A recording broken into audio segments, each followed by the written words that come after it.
My friend, Foreign Minister Yair Lapid, and I decided to work together to dissolve the Knesset and to set to hold elections at an agreed time. Israel is heading for its fifth election in less than 4 years. Will this one be any different from the rest? Hello, I'm Anand Naidu, and this is The Heat.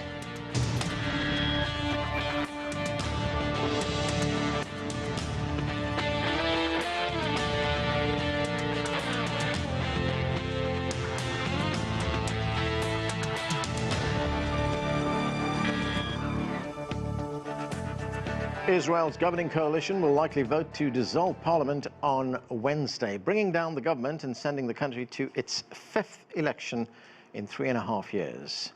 After just over a year in office, the move brings to a dramatic end Israel's historic but fragile coalition. CGTN's Stephanie Fried has more from Tel Aviv.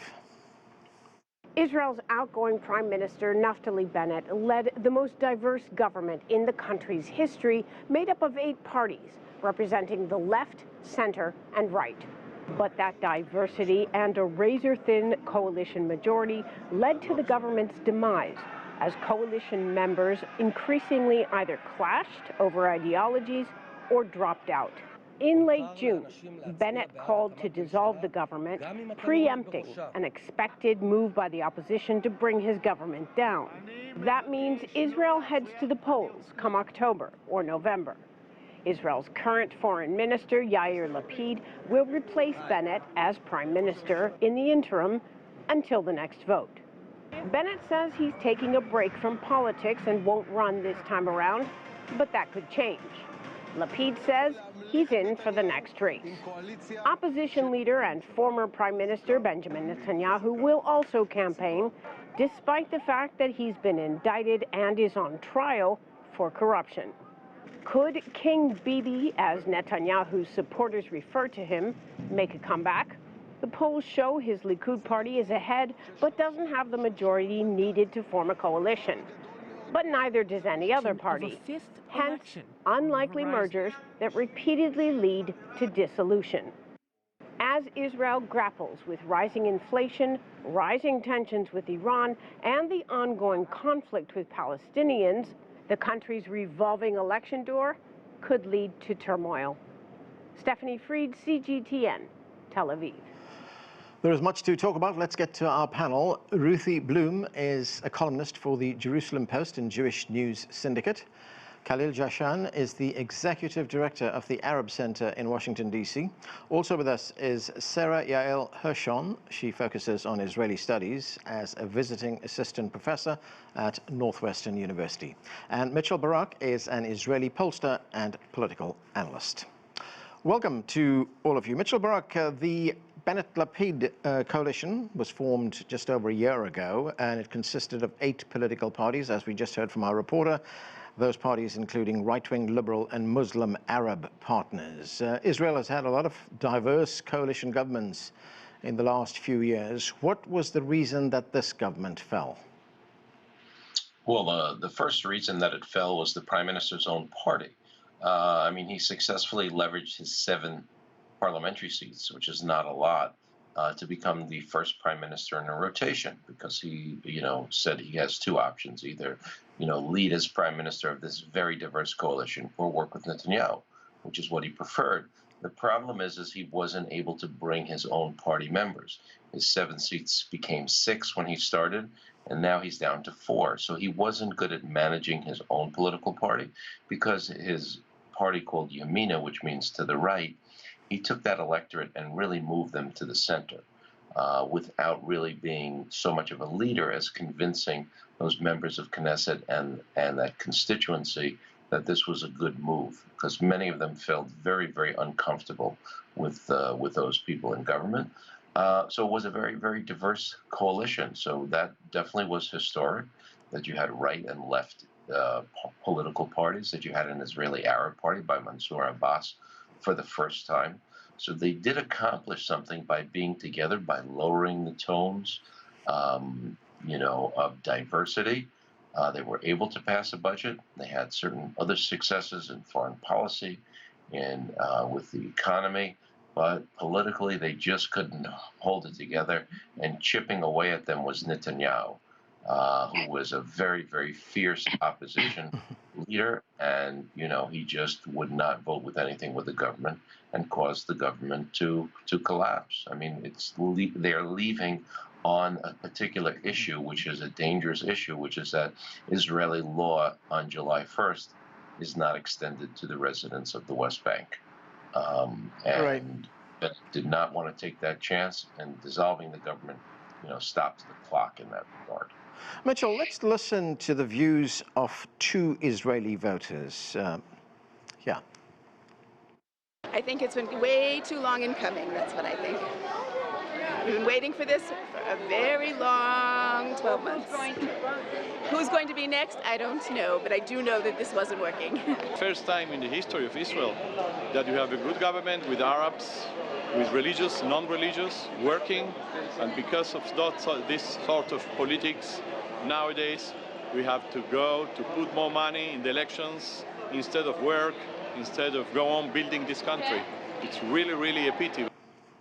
So, Mitchell, clearly frustration among those two voters, but in the upcoming election, do you see voting patterns change in some big way? Well, the blocs will probably remain much the same, but certainly Lapid, as being the acting prime minister, will have an advantage. He'll be actually the prime minister. So all of Netanyahu's warnings not to vote for Lapid or to only vote for him because otherwise we're going to get Yair Lapid as a prime minister is really going to fall on a lot of deaf ears because he's going to be prime minister, even though acting prime minister. He's definitely held on, Netanyahu. He definitely has a real following in the country, but it's not clear that he can put together a government really with any number because so many politicians there, most of his political opponents are people that have worked for him. So many of his political opponents have already said they will not sit with him.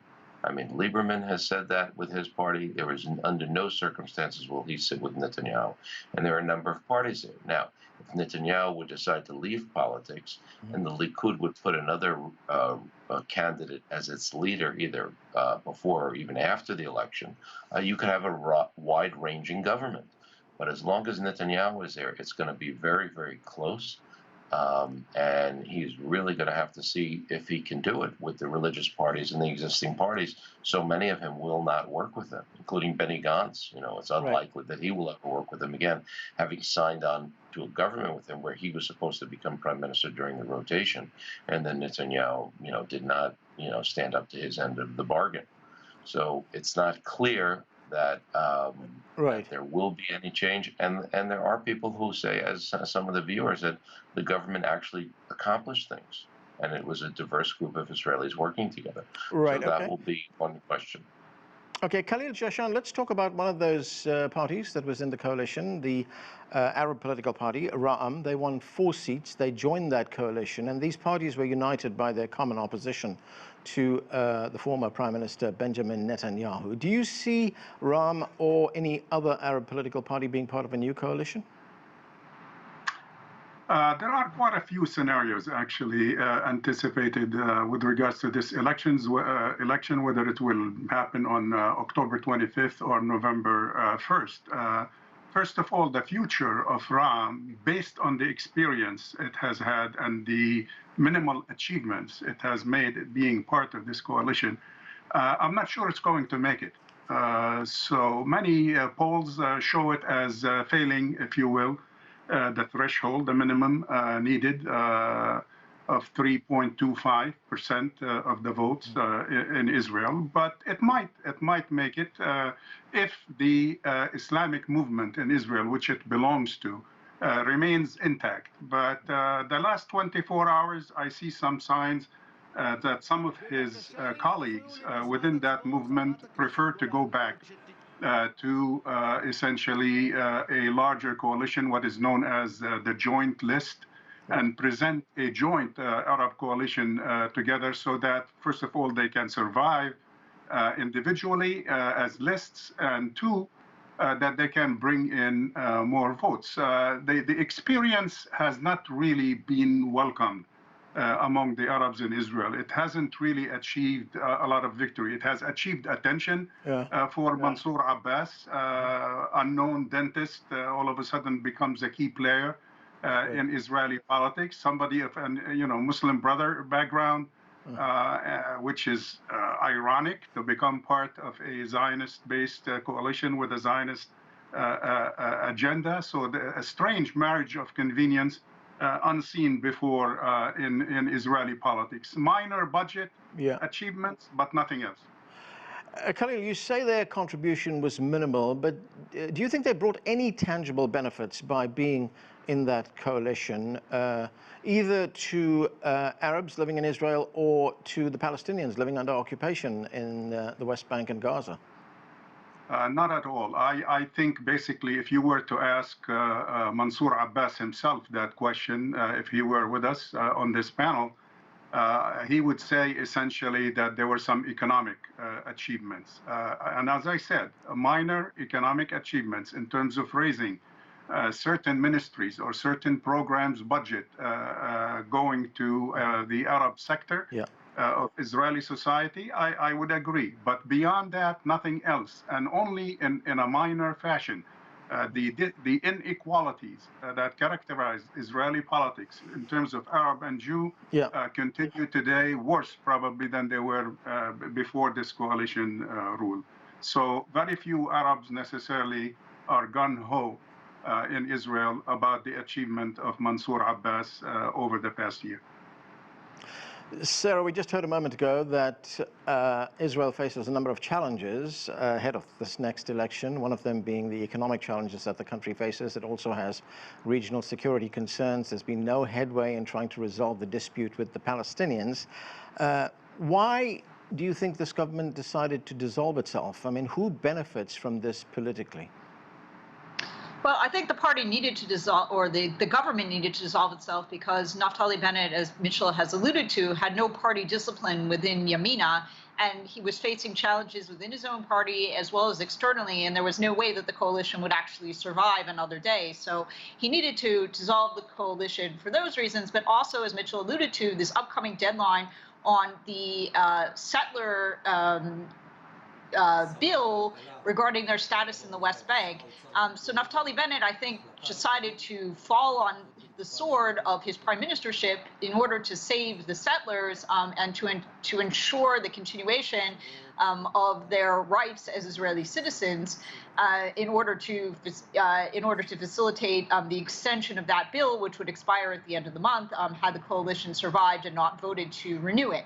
So there were some both internal and external reasons. I think there are many parties who benefit from the dissolution of the current Knesset, both on the left and the right. There are on both sides of the political spectrum. There are those who do not agree with the wide-based coalition that was presented, particularly even within Naftali Bennett's traditional constituencies, who felt that he had betrayed many of the right-wing, hawkish, and even religious Zionist principles that had brought him into government.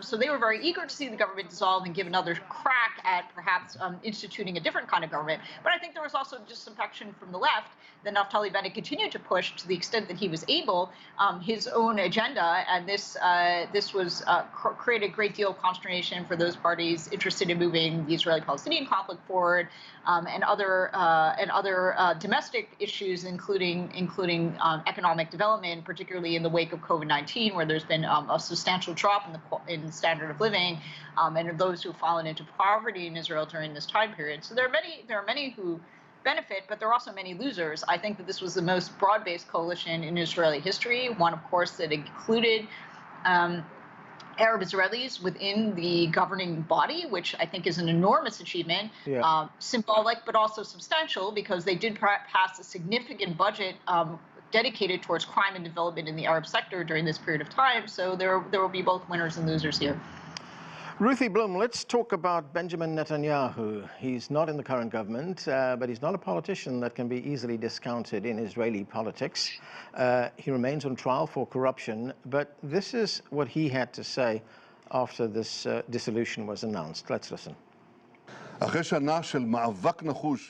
a determined struggle of the opposition in the Knesset and great suffering of the people in Israel, it is clear to everyone that the most failing government in the history of the country has ended. A government that was dependent on supporters of terror, that abandoned the personal security of the citizens of Israel, that raised the cost of living to levels we did not know, that imposed unnecessary taxes, that endangered the Jewish character of our country. This government is going home. My friends and I will form a broad national government headed by the Likud, a government that will take care of you, all the citizens of Israel, without exception.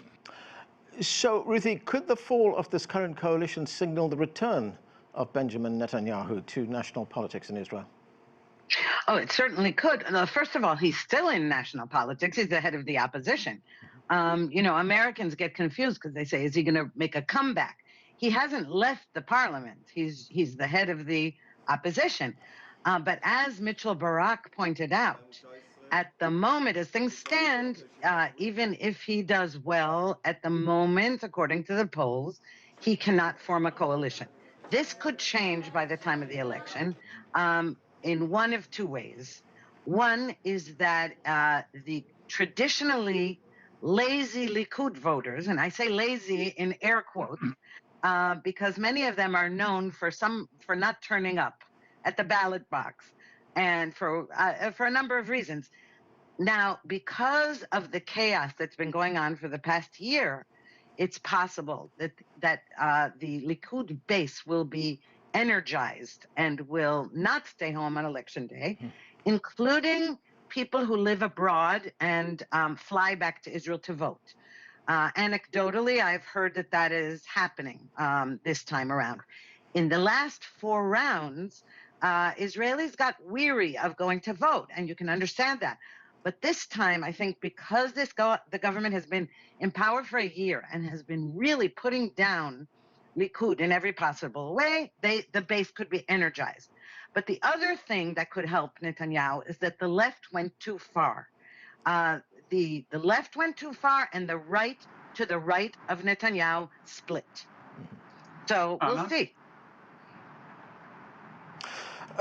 Ruthie, one other thing was, you heard Netanyahu in that short bit of sound that we played there a moment ago refer to the Arab partners in the current coalition as supporters of terror.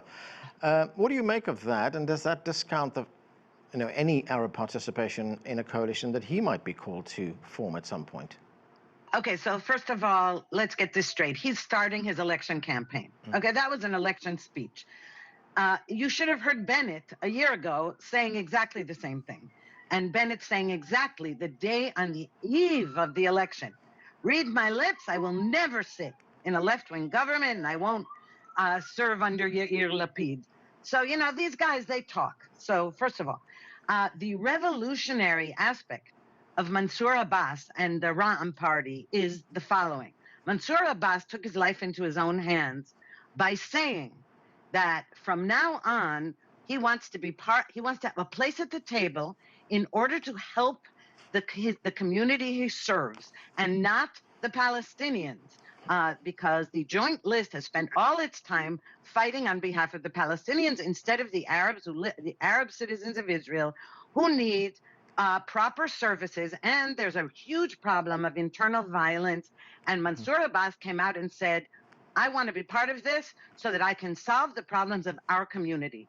And that was a very bold move because, after all, Ra'am is a Muslim Brotherhood affiliated party that is anti-Zionist. Mitchell Barak, how would you rate Netanyahu's chances? Could he return as prime minister, or has he, as Benny Gantz, the Blue and White Party leader, put it, exhausted his political trust? Netanyahu has never exhausted anything. He will never give up until he decides he wants to leave, and on what terms. And certainly, one of the things that's motivating him is not just to get back into power, is to be able to leave on his own terms, meaning with the Attorney General making a deal. But I think Netanyahu has proven he's very much the Israeli story. The Israeli startup and entrepreneurship story, or the story of an Israeli commando. He just does not give up. Any other world leader, any other politician would have left the stage long ago. To a certain extent, he was humiliated in that he's had to leave the prime minister's office, the prime minister's residence, but he keeps on fighting. and he doesn't give up. So many will say, the focus is always on him, and he's not thinking of the good of the country. But he is so determined and so focused and so motivated that he will look for a way, like when he was prime minister. It doesn't matter who he has to sit with and what he does, and I don't think he would have a problem sitting with Mansour Abbas's party, because he actually was negotiating with him the last time around. So, it was definitely a watershed moment. Right. Again, it's not his politics, it's more his personality, and that people who have worked with him, including Bennett, including Gideon Saar, including Lieberman, right. All represent, including Benny Gantz, have all represent parties of people who've actually worked with him, either as his deputies, as his political partners. Yair Lapid was in a government with him and was finance minister. Yeah. They just will not work with him again, and that is going to be a real problem, because they don't believe that he's going to, keep to his commitment. Mm-hmm. So that will be a problem. He will probably have a very good electoral showing. The question is how is he going to put together a government? And the higher he gets in the polls, right. the more the other parties will be motivated to be against him. Okay, Khalil Joshan, let's listen to the United Nations Special Coordinator for Middle East peace, for the Middle East peace process, talking about Israel's settlement policies. Let's listen, and then I have a question on that. Israeli settlement expansion on the occupied West Bank, including East Jerusalem, remains deeply troubling. Settlement constitute a flagrant violation of United Nations resolution and international law. Mounting violence has been further fueled by exacerbated by provocative steps and inflammatory rhetorics. It is crucial that all parties take immediate steps to lower tension and reverse negative trends that undermine prospects for a peaceful two-state resolution of the conflict with a continuous, independent, viable and sovereign Palestinian state. So, Khalil, do you see any of this feature in the campaigning and the debates before the next election? Do you see any of this changing under a new government? I wish so, but I don't think so. Practically speaking, you'll have to be stupid to anticipate that all of a sudden the Palestine issue in 2022, October or November, is going to return as a serious campaign issue. I think Israel is way beyond that. What has happened in Israel is there is no diversity anymore. There is no diversity with regards to elections. There is no diversity with regards to governing. What you have in Israel is homogeneity gone berserk. And what you have, yes, a coalition government, but it seems to me, if there is any lesson to learn from this 1 year, past year, in terms of governing in Israel, is that coalition governing is no longer useful in Israel. It has served Israel probably well for several decades, but not any longer, because frankly, you do not have that diversity. You do not have left versus right. The left has totally disintegrated.